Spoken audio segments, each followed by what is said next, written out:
ગણેશ વિસર્જન અને ઈદે મિલાદ સંદર્ભે શાંતિ સમિતિની બેઠક મળી।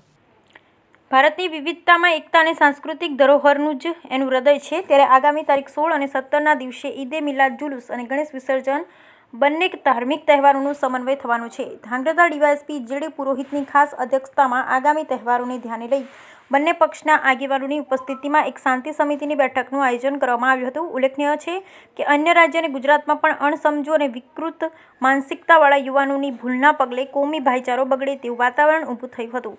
ધાંગ્રધાના તહેવાર પૂર્વે જ આવા કોઈ બનાવ ન બને તેની તકેદારીના ભાગરૂપે પોલીસ દ્વારા શાંતિ સમિતિની બેઠક યોજવામાં આવી હતી।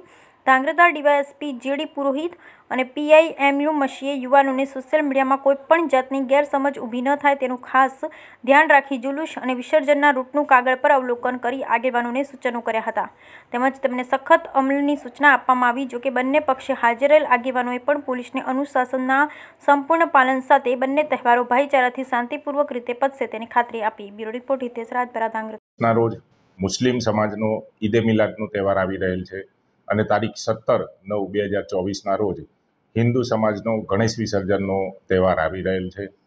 આ તહેવાર અનુસંધાને આજરોજ ધાંગધ્રા શહેરના તમામ સમાજના આગેવાનો તથા શાંતિ સમિતિના સભ્યો સાથે શાંતિ સમિતિની મિટિંગ કરવામાં આવેલી છે અને 16 અને 17 તારીખે કઈ રીતે બંને સમાજનું જે જુલુસ નીકળવાનું છે અને વિસર્જનની એ નીકળવાની છે તો એની ગોઠવણ કરવી, એની ચર્ચા કરવામાં આવી તથા પોલીસનો બંદોબસ્ત પણ કયા કયા પોઈન્ટો ઉપર અને કઈ રીતે રાખવો એની પણ ચર્ચા કરવામાં આવી હતી।